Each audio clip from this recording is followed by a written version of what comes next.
Our next speaker, I'm pleased to introduce Sean Stone. I'm sure many of you will know Sean. Sean's been involved in the race for many years in a helping capacity.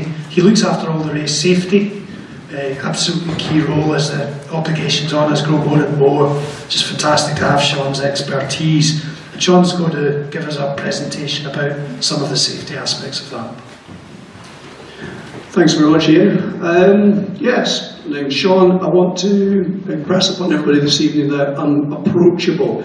I'm not involved in the race to knock people out and give you a hard time. I'm here to try and keep you as healthy as possible. And to that end, I've put together a few pointers based on what can go wrong during an ultra race. And this is simply based upon my experiences of dealing with people, patching them up, trying to send them on whenever it's possible to keep you going forward towards that goal of getting finished. So that really is the summary of what I'm going to cover over the next few minutes. A little bit of a gallop through a number of points, but what we're looking at is, what can spoil your day? What's going to go wrong during the event, but also soon afterwards? There's a number of things that can come up later on as you finish or very soon after the end. And even after the end of a race, I still want to be seen as approachable. Even if it's 12 hours later, 24 hours later, if something comes up that you think is relevant, talk to me. You've got my contact details in your race material, so come back to me or one of the other race medics and we'll try and deal with it wherever we possibly can.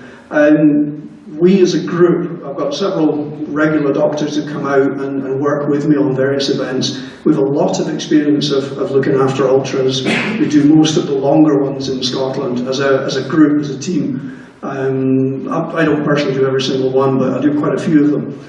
So this is a quick gallop through based on the things that we see year after year. So in advance of a race, we ask you to put down a bit of medical information, a bit of background information on yourself. We're looking for previous medical conditions. We're looking for drugs that you might be using as part of treatment that you're receiving. We're looking for things that are relevant, like allergies. It's background information. We store that information. If we discover somebody unconscious at the side of the trail and they're delivered to me to look after, I need to know the background. It could be quite relevant to what's happened to that person. So it's really important that we get detailed and honest information from everybody in advance of the race, within the deadline, so we can actually use that information. So it's that safe thing. We're going to get you safely to the far end of the event wherever possible, and just rarely it could involve having to say to you, we don't think that you're fit to continue, but it's always in your best interests. That's what we're trying to do. Some specific items, the unpronounceables. Yeah, thanks for that, Adrian. Rhabdomyolysis and non-steroidal anti-inflammatory drugs. These two things interact with each other. Rhabdomyolysis is a situation that can occur in anybody involved in severe long-distance activity. You can get it in running, you can get it in mountain biking, you can get it in all sorts of similar events. The important point here is that when you're stressing your body to the extreme, you start to digest muscle protein. And that muscle protein is a very poor energy source. It's not good for your body to use it. And as a result of the breakdown of muscle tissue, you have protein washing around in your blood. That's a really bad thing because your kidneys are a filter and that filter gets clogged. If you can imagine fine coffee grounds filling a paper, that's what your kidneys end up looking like inside, is they're clogged up with dead, broken down muscle protein. And trying to run without kidneys is a really bad idea. The other side of that, the non-steroidal anti-inflammatory drugs, is if you're already insulting your kidneys by working really hard and filling them with dead muscle protein, you then can insult them further by using these drugs. This is ibuprofen, this is diclofenac, this is Voltarol, this is a lot of commonly used medicines that people think are okay to use to deal with basic pain. Joint pain, for example, muscle pain. In the past, in history, an awful lot of long-distance runners have used these drugs as a means of continuing their day, to keep going forward. Insulting your kidneys by taking these drugs at the same time as this stress can lead to kidney failure. And I've seen several cases of people who've been in an extremely bad way as a result of both the exercise and having taken these drugs. It's not always in the same person. You see both in the same person, but they can interact with each other, and it is very definitely an insult that you're causing your kidneys. Please don't do it. Don't take the non-steroidal anti-inflammatories. It's the last time I'll mention it for now. Rhabdomyolysis itself is really easy to identify in a runner because it normally shows up as Coca-Cola coloured urine. If your urine that you're producing is brown, dark brown, cloudy, or worse still, slightly stringy looking, I need to see you at a race. It's really important that you come forward, talk to the medics, we'll do a simple urine test. If it's a positive for lots of protein or creatine kinase, then we want to take a blood sample, and then we might be delivering you to hospital for further onward care. That's really important because trying to live without kidneys is really difficult. It's not a good place to be. Okay, on to the next topic, hyponatremia, something that we've addressed over the years for a long time. We keep telling people this is a situation where you overhydrate your body by drinking too much water. Most years that we've encountered this, it tends to be the hotter years, where runners are feeling that they need to drink more, I must drink more, I ought to be drinking more. No, it's really important that you focus entirely on your hydration, on thirst. One thing that matters is just drink to thirst. I'm not going to labour it too much. This is something that Chris Ellis, my predecessor in the West Anglia race cover, made quite a big issue of, did some research on it and established it. It is very definitely a dangerous issue. It's something that we've encountered several times. It's less common nowadays than it used to be. I think runners as a group are better prepared, better educated than they used to be. So I'm going to stick to drink to thirst, not a programme, and that's enough for now. There's an awful lot more information about this condition on the West Anglia website. You can find it there. And if you're really interested, there's a lot more information you can find beyond the website as well. Moving on, so from hyponatremia, there are other hypos, known as the hippos in the outdoor medical trade. Hypothermia, really obvious. You get cold, you get wet, you're losing energy, you can end up in a mess that way. Hypoglycemia, well, that's running out of energy, basically.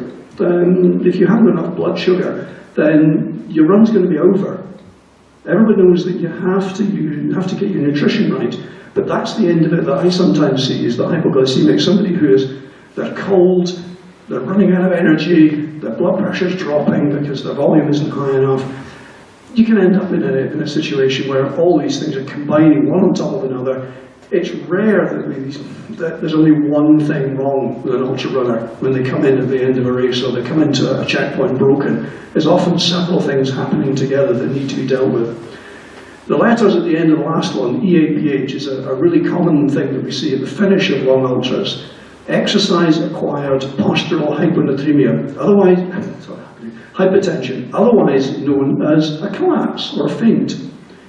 It's entirely benign. It just looks really worrying. Your runner comes into the finish line, they go a funny grey colour, and they fall over. Pick the feet up, stick the feet on a chair, 10 minutes later they're starting to feel better. They try and sit up, they then throw up, they lie back down again, they go a horrible grey colour a second time.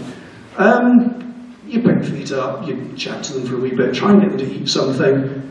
They do, they sit up, they throw up again, and they end up back on the floor a third time. Sometimes this process can go on for 2 hours, which is kind of awkward if it's late in the race and I'm really looking to get to prize giving. You know, I've already got set up and I've still got to run along on the floor, and the leisure centre in Fort William is trying to get their regular Sunday punters in to go for a swim. So please, try not to spend too much time on the floor.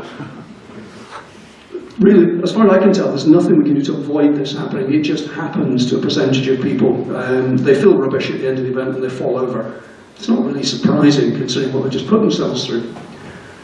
Okay, what else can go wrong? Trauma, blunt force, using your face, your hands, your chest, your knees as a brake. You know, this thing that we were just hearing from Dave about running fast downhill, it's great when it's going well. It's not so good when it's not going well. You know, you find yourself thrown on the ground and getting dented. That's not good. Exhaustion, eyesight, low blood sugar, these are all contributors because you're confused. Dave referred to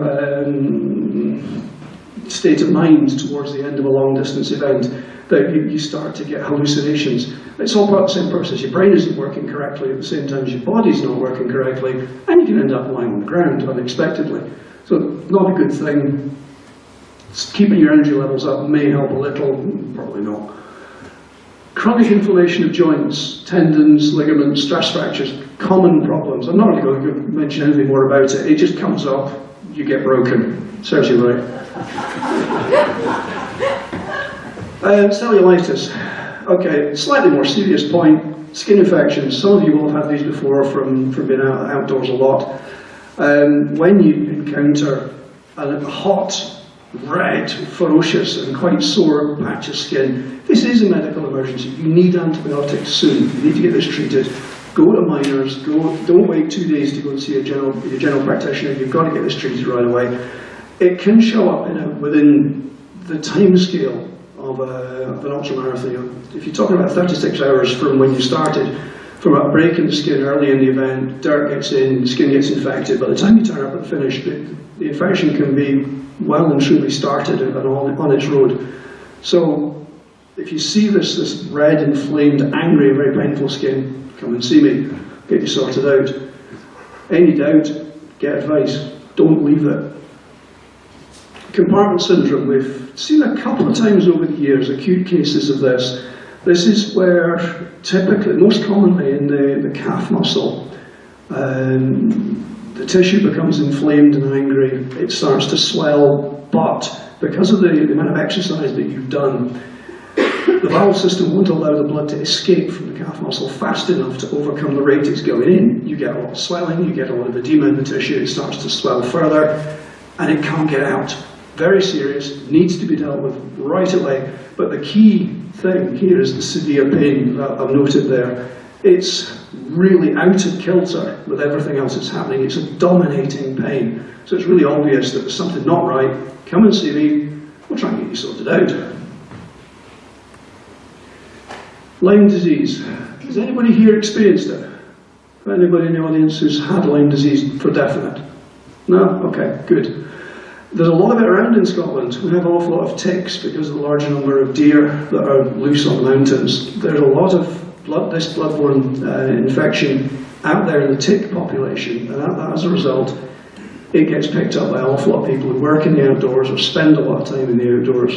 I know several people who've had this for definite, a couple of chronic cases where it's been very difficult to remove. But on the other hand, as I've said in the note, on the one hand it's difficult to reliably diagnose because the blood test isn't desperately accurate. It has to be done at least twice over a period of weeks. The problem is you can't leave it for a period of weeks. So if you suspect that you have any possibility of having Lyme disease, you've got to go and see your practitioner, you've got to get antibiotics straight away and start treating it from the outset, because then you have an excellent chance, really high probability of killing the bug and therefore staying healthy. So, as I've said there, 2 out of 3 of those. If you had a tick bite and you get flu, go and see your GP. If you had a tick bite and you get an inflamed area around that bite, typically a target sort of look, go and see your GP. Don't waste any time, it should be done right away. Chronic Lyme disease is horrible. It's really debilitating and can take years to get rid of. Cloudy eyes is something I've seen a good few times recently. Some events, it can be as high as 2 or 3% of the runners are coming in at the end. It appears to be, I'm being quite cautious about the expression, it appears to be a corneal edema. And basically, the front of the eye becomes clouded over. It seems to be an irritation, it seems to be a swelling in the front of the eye. A lot of people will run their entire career, never have this. Some people will get it repeatedly. As far as we can tell, and there's no definitive research on this, it does appear to be a simple edema and it goes away on its own within 12 to 24, perhaps 36 hours. But it's really important that you come and see me in case it's something else, because I had a good example at a race in the autumn of 2017 where somebody who thought they had this didn't. It actually physically damaged their eye, and that needed intervention. So if your vision goes off, come and talk to us. I need to see you. I want to have a look at those eyes and establish if there's something nasty going on or whether it is something that you can cope with to the next checkpoint, maybe review again, the next checkpoint, review again. That's the theory. Try and keep you going forward where it's still safe to do so. If you get to the stage where you get to that concrete bridge at the top of Glenfalloch that's at about this level, and you run straight into it with your forehead, you've probably gone too far and you should have come to see me a bit earlier. That's not a good idea. So, conclusions really, after a quick gallop through. Read the advice that's posted on the West Halloway website. We've got a lot of experience, a lot of information's in there. Chris Ellis, our race doctor who's recently retired from the Royal, wrote up a huge paper that gives you a lot more background to the individual conditions. It can give you some pointers where you can find out more information as well. The new race doctor, Rebecca Cam, she's going to be writing up a fresh set of instructions for the coming year. She promises me, so I'm hoping to see that fairly soon. We are here to see you safely to the far end. That's really as much as I want to say. You can see from the numbers I put up there, the finishing rate. Back in the old days that Dave talks about earlier on, 50% of the runners, when I first started looking after this race, 50% of the runners used to get to the finish line. Nowadays it's 80%, so the vast majority of runners are successfully completing this race. So it can be done. Yeah, it's a big challenge, but it can be done, and done safely.